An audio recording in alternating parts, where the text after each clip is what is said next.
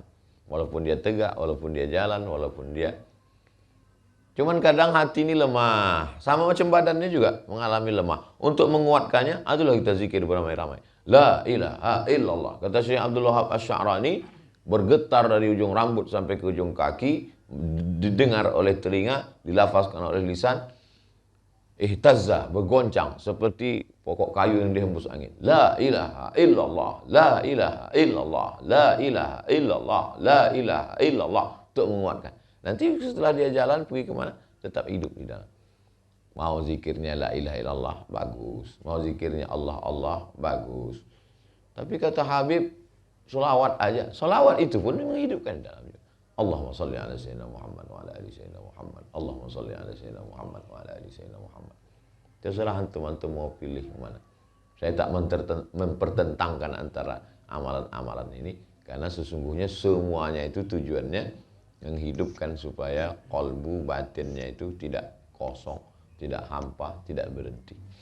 Sama macam kita, macam nyetir juga, macam bawa mobil, macam bawa motor. Ada masanya kadang nggak fokus karena melayang, naik ke trotoar, atau nabrak spotboard orang depan, atau nggak konsen lampu merah, ada klakson. Begitu juga. Lupa lalai, balikkan lagi. Tapi tidak gara-gara ini lalu di depan orang. Wow. Ada juga orang bawa tasbih pas depan orang. Ya, supaya tengok orang. Bukan, kita udah selesai dengan itu semua. Tak kita pentingkan tengok pandang orang ini. Tapi kadang kalau saya sendiri, nyetir sendiri, saya buat kuat-kuat. Dan kita ada orang. Apalagi kalau malam. La ilaha illallah, la ilaha illallah, la ilaha illallah, la. Tapi bukan mulut aja. Konekkan antara di mulut dengan di hati. Berproses. Pas Januari. Ini Januari 5 tahun yang lalu. Januari 2021. Januari 2007. Anak awal talqin zikir. Awalnya itu mimpi. Mimpi anak datang mbah kakek anak. Kata dia, kau bersuluk katanya. Habis itu besok anak tanya sama almarhumah. Kata Datuk, katanya kau bersuluk. Oh, memang begitu. Tradisi keluarga kita umur 40. 2017 bulan Januari. Kalau hitungan Masehinya bulan Mei baru genap 40. Kurang. Tapi kalau menurut Hijriah udah 40. Oh, jadi gimana? Kau carilah. Kau carilah mursyid. Memang mentalkinkan zikir. Kebetulan ada kelas sana di Mesir, ayahnya mursyid almarhum Buya Somad. Nah, tanya, kapan jadwal suluk? Ini bang, oh tabrakan. Yang bulan ini? Oh tak bisa bang. Bulan ini? Sampai akhirnya yang Januari 2017. Kosongkan 10 hari, matikan handphone, tak talqin zikir. Itulah awal zikir. La ilaha illallah. Januari, Februari, Maret, April, Mei, Juni, Juli, Agustus. Sebulan Agustus, anak ambil libur lagi 1 bulan, anak pergi ke Mesir. Jumpa Syekh Saifuddin, mursyid tarekat Naqsabandiyah, murid cucu dari Syekh Amin Al-Kurdi. Jumpa dengan Syekh Yusri Jabar, mursyid Syaziliyah. Jumpa dengan Syekh Ali Jum'ah, mursyid Syaziliyah Siddiqiyah. Murid Syekh Abdullah bin Siddiq Al-Ghumari. Ziarah ke Syekh makam penulis hikam Athaillah As-Sakandari. Ziarah ke makam wali-wali syekh-syekh. Pulang dari situ itulah. Pulang dari Mesir itulah anak khutbah pertama kali pakai baju Azhar, pakai torbus Azhar di masjid depan Mall SK, Masjid Namirah. Situlah anak tengok umat tuh kerumun macam semut dari tempat khutbah tuh sampai di tempat parkir. Itulah pertama kali ramai. Setelah itulah ramai-ramai itu. Sampailah Pilpres puncak ramai-ramai. Sampailah hari ini. Jadi itu baru ke Batam. 2017. Setelah itu ke Batam, itulah yang menembus. Saya naik motor. Jadi anak bukan ujuk-ujuk pulang langsung orang ramai, enggak. Anak pulang 2017 baru suluk. Jadi setelah perjalanan 10 tahun. 10 tahun masuk hutan, ke surau, ke musola, ke kabupaten Islamic Center. Pas 10 tahun, baru Januarinya itu, pas hitungan 10 tahun, baru jadi ada proses disuruh Allah dulu. Mutu qabla anta mutu. Matilah kau sebelum mati. Udah dikapankan, udah ditalkinkan. Jadi kalau ditakut-takuti orang, nanti bapak mati. Aku udah mati udah. Jadi sisa ini udah mati udah. Ini udah sisa-sisa hidup. Sesuailah sama tulisan di WA yang baru. Hari ini hari terakhir, besok mati. Nah, udah mati. Kita tidak akan bisa hidup kalau tidak memutuskan hubungan dengan kehidupan. Tak mungkin dia hidup di dalam kalau kita masih. Kalau bertasawuf teori capek. Bertasawuf teori itu nanti antum capek. Baca buku ini, kenal dengan tokoh ini, membaca. Di Azhar tasawuf itu satu mata kuliah. Tasawuf. Lulus sana tasawuf mata kuliah. Tasawuf membaca kitab, tasawuf dengar pengajian, tasawuf. Tapi ana tidak mentalkinkan zikir. Ana tidak syekh mursyid tarekat. Antum cari yang mursyid, yang alim, apakah Samaniyah, apakah Syaziliyah, apakah Naqsyabandiyah, apakah Qadiriyah, atau yang merger dua tarekat, TKN, Qadiriyah, Naqsyabandiyah. Tapi yang syekh mursyid, bukan yang tukang cerita. Yang betul-betul alim, mursyid, ditalkinkannya. Nah, ditalkinkannya. Habis itu baru antum berzikir. Kalau nanti sibuk dengan cerita, sama macam orang cerita tentang Makkah, manasik haji. Nanti Bapak Ibu akan turun dari airport, lalu kemudian dibawa pakai bis menuju ke Masjidil Haram, masuk dari pintu Abu Salam, Allahumma antas salam, bis itu melihat Ka'bah. Allahumma zid hadzal baita tashrifan wa ta'ziman wa takriman wa mahabbatan wa birra. Mulai dari Hajar Aswad, Allahu Akbar. Selesai manasik. Bapak udah berapa kali haji? Saya belum haji. Tapi cerita tentang Makkah ini luar biasa. Hah? Jadi cerita tentang perjalanan batin ini ada 3 orang. Yang satu, cerita tentang Makkah, tahu detailnya, tawaf, sa'i, melontar jumrah, wukuf di padang Arafah, mabit. Tapi dia tak pernah ke Makkah. Yang satu lagi, pernah ke Makkah tapi nggak bisa manasik. Kalau diminta, Bapak bisa manasik? Waduh, saya nggak ingat susunannya. Tapi dia pernah ke Makkah. Yang ketiga, pernah ke Makkah, bisa manasik. Yang itulah antum cari. Yang pernah ke Makkah, yang bisa manasik. Nanti antum ketemu dengan orang kalau cerita batin luar biasa, tapi sebetulnya dia tidak pengamal. Di Mesir ada namanya Dr. Ala. Dr. Ala itu spesialis sepak bola. Kalau dia komentator bola dari mulai tendangan, dan dia memang top PhD, doktor dalam bidang bola. Tapi dia nggak pernah main bola. Ya, jadi kalau di Riau bisa anda tunjukkan ke Syekh Buya Alaidin mursyid tarekat Naqsyabandiyah, alumni Azhar. Buya Somad tempat anak talqin dulu dah meninggal. Atau antum ke Medan, ke Besilam, Syekh Zikmal Fuad. Dia mursyid dan alim, guru anak juga dulu waktu sekolah di pesantren.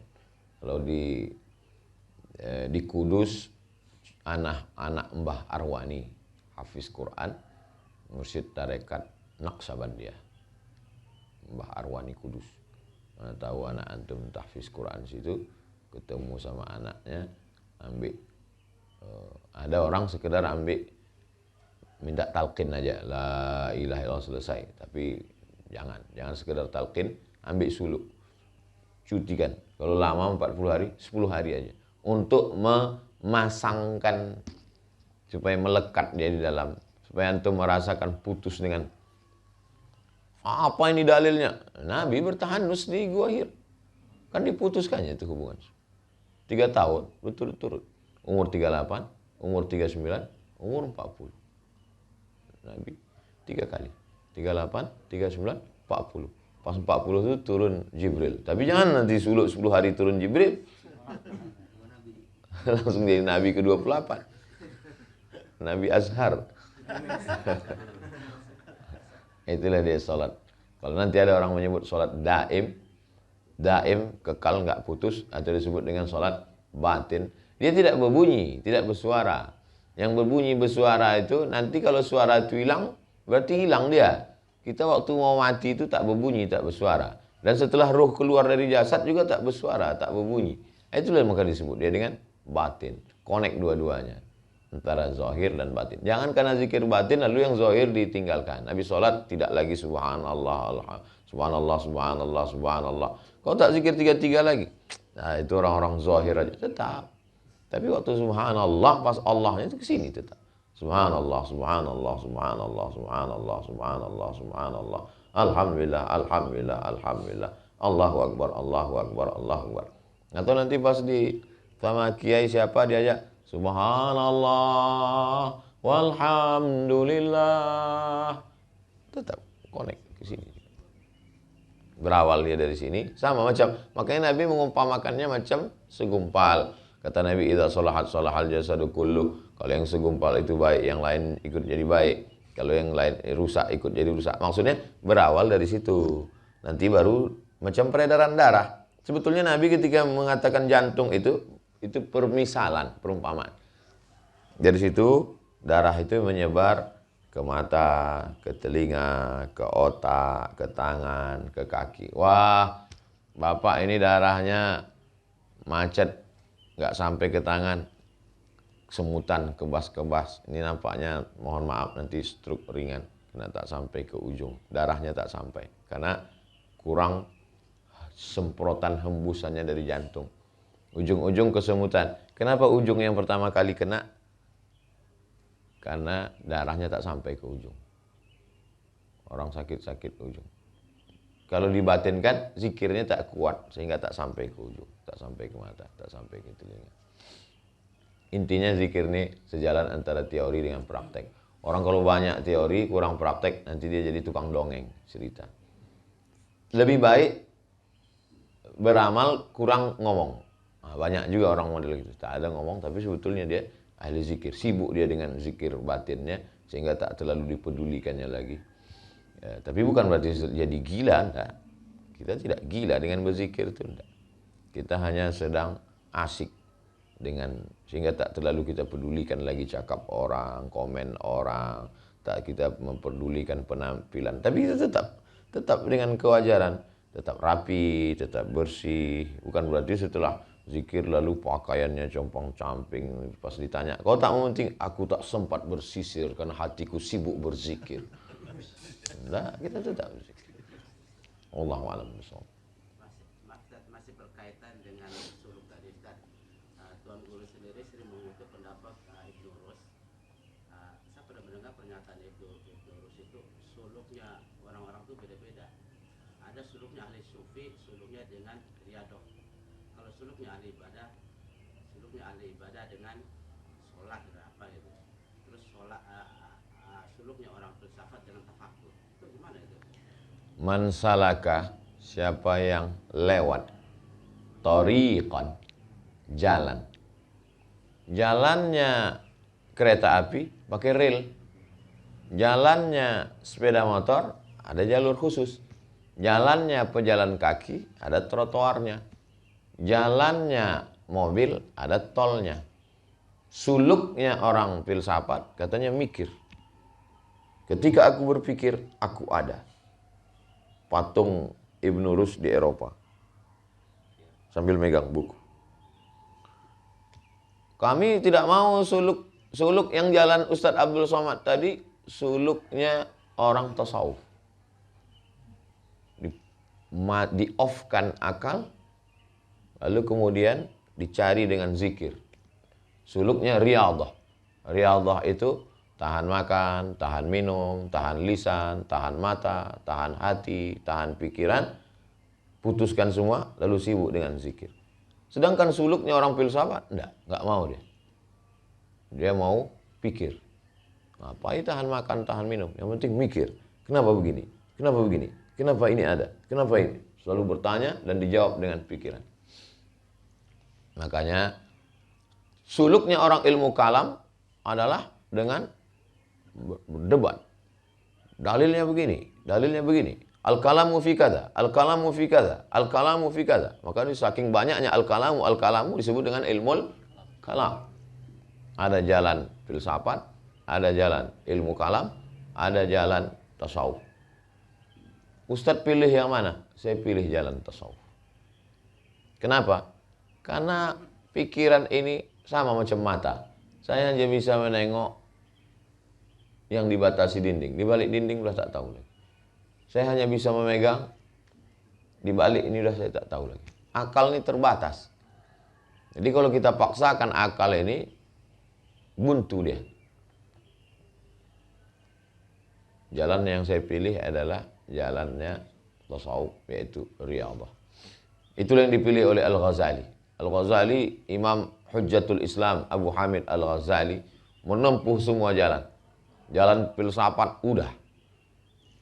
Man salaka, siapa yang lewat jalan filsafat. Udah dilewatinya jalan filsafat itu. Saking hebatnya di filsafat, maka ditulisnya buku judulnya Tahafut al-Falasifah. Keruntuhan filsafat. Dibantah oleh Ibn Rushd. Tahafut at-Tahafut. Lalu kemudian dilewatinya jalan Batiniyah. Syiah Ismailiyah, Batiniyah. Pun juga tidak. Akhirnya dikarangnya kitab untuk membantah itu Fadaih al-Batiniyah. Lalu kemudian dibacanya kitab Qud al-Qulub, ditulis oleh Imam Abu Talib al-Makki. Inilah jalannya orang tasawuf, Riyadhah. Dibacanya itu dia terpukau, habis itu ditinggalkannya. Waktu itu dia sedang pada puncak popularitasnya di dekat dengan Sultan Nizamul Muluk. Nizamul Muluk membangun universitas namanya Nizamiyah. Rektornya Al-Ghazali. Al-Ghazali kalau jalan 70.000 orang mengiringi hari Jumat. Sahabat UAS tak ada apa-apa. 70.000. Padahal waktu itu belum ada medsos. Bayangkan orang Al-Ghazali. Dia mesti menghilangkan keterikatan itu. Terikat dengan Sultan Nizamul Muluk. Terikat dengan jabatan rektor. Terikat dengan murid-murid. Ditinggalkannya ini semua. Tinggalkannya Sultan, ditinggalkannya rektor, ditinggalkannya semua. Yang dibawanya cuma 3. Timba, jarum, sama kain. Kain untuk menutup aurat, jangan sampai minjam kain orang lain pas mau sholat. Jarum, nanti kalau ada koyak dijahit sendiri, tak boleh minta bantuan orang. Kemudian timba, kalau mau wudhu, nampak sumur, mesti pakai timba. Jangan pakai timba orang, karena boleh jadi timba orang itu dicuri atau apa syubhat. 11 tahun. Berkeliling dia dari mulai Tus, kampungnya, karena dia At-Tusi, Persia, lalu pergi ke Baghdad, lalu pergi ke Makkah, ke Madinah, pergi ke Masjidil Aqsa, lalu menetap di satu sudut pojok di Masjid Bani Umayyah di Damaskus, Suriah. Maka pojok itu disebut dengan zawiyah. Itulah asal muasal kenapa orang tasawuf itu di pojok zawiyah. Kalau kebetulan ana selalu di pojok itu disebut dengan zawiyah Abdus Somad. Kau mau kemana? Mau ke zawiyah. Nah, zawiyah itu artinya pojok, karena mereka selalu pojok. Ada satu pojok zawiyah Al-Ghazali, karena pojoknya Al-Ghazali. Ada satu menara tinggi di atas, dia selalu khalwah. Khalwah bersunyi-sunyi, menyendiri. Karena hubungan dengan manusia ini dianggap merusak hubungan dengan Allah SWT. Tapi bukan berarti dia meninggalkan kehidupan, enggak. 10-11 tahun. Habis itu dia pun kembali. Makanya kitab yang monumental adalah Ihya. Kenapa? Karena Ihya setelah itu. Adapun Fadail Batiniyah, kitab-kitab yang hebat, kitab yang paling tinggi dalam bidang usul fikih Al-Mustasfa. Itu ketika dia sedang tajam-tajamnya. Tapi setelah masa khalwah itu, dia menulis Ihya. Pesan Habib Sagab kemarin, waktu murid ayahnya bermimpi jumpa Nabi, jangan kamu tinggalkan kitab Ihya. Ihya Ulumuddin adalah kitab yang paling halus mengkaji tentang qalbu, tentang cacat diri. Tapi setelah khalwah itu bukan berarti meninggalkan agama. Ini yang selalu diajak orang. Nanti kalau kita bertasawuf meninggalkan agama. Tidak. Buktinya Al-Ghazali setelah keluar itu dia tetap ngajar. 5 tahun lebih kurang sesudah itu baru meninggal dunia. Bukan dia meninggalkan umat habis itu meninggal. Tidak. Berkhalwah. Jadi berkhalwahnya 10-11 tahun. Anak khalwahnya hanya 10-11 hari. Kalau sampai anak khalwah 11 tahun udah jadi wali anak. Jadi karena 10 hari wali murid aja. Jadi kemudian efek setelah itu, maka lahirlah karya monumental yang luar biasa. Hilang keterikatan itu, dan itu dialami oleh Imam Abu Hamid Al-Ghazali. Jadi kalau ada nanti orang mengatakan, suluknya orang Riyadhah itu berat, saya suluknya orang filsafat. Ya, ente jalan. Sama dengan orang mengatakan, naik sepeda itu berat, Pak Ustadz. Saya maunya jalan kaki aja. Ya, mungkin menurut dia suluk.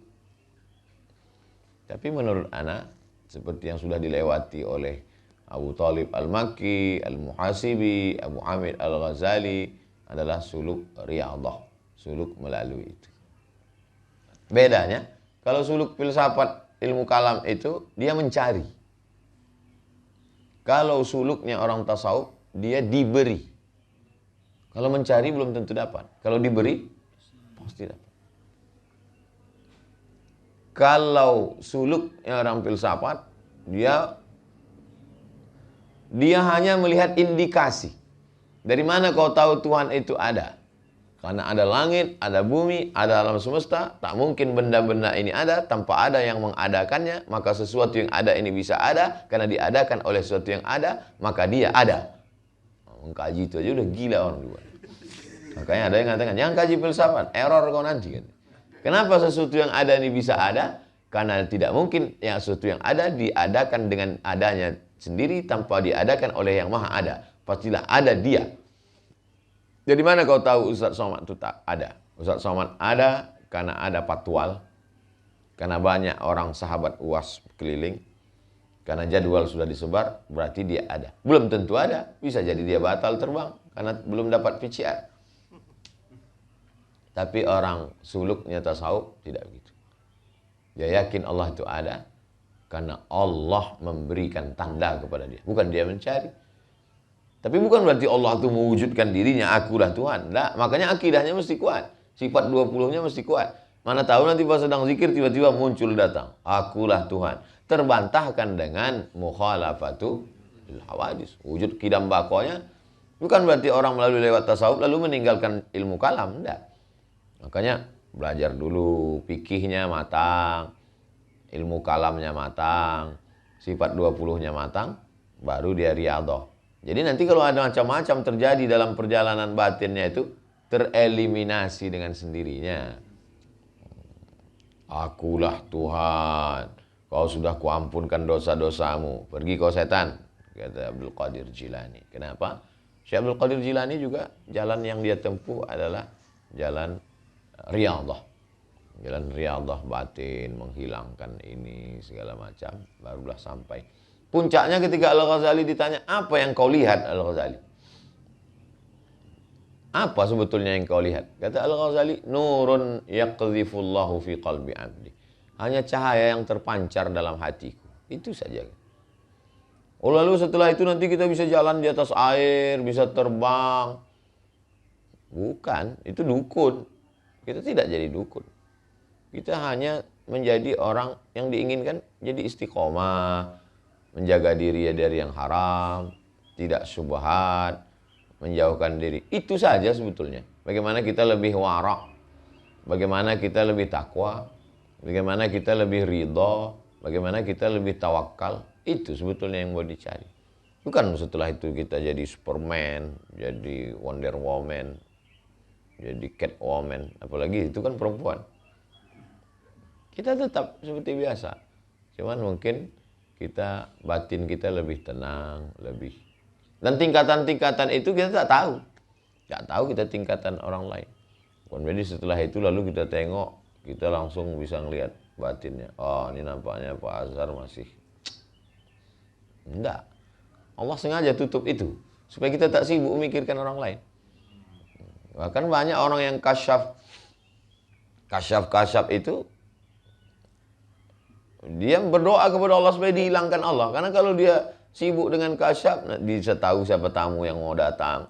Setelah tamunya datang, tahu tujuannya, minta doa supaya duduk jadi caleg. Ya Allah, hilangkanlah ini. Karena sibuk aku dengan ini sehingga aku lalai pada engkau.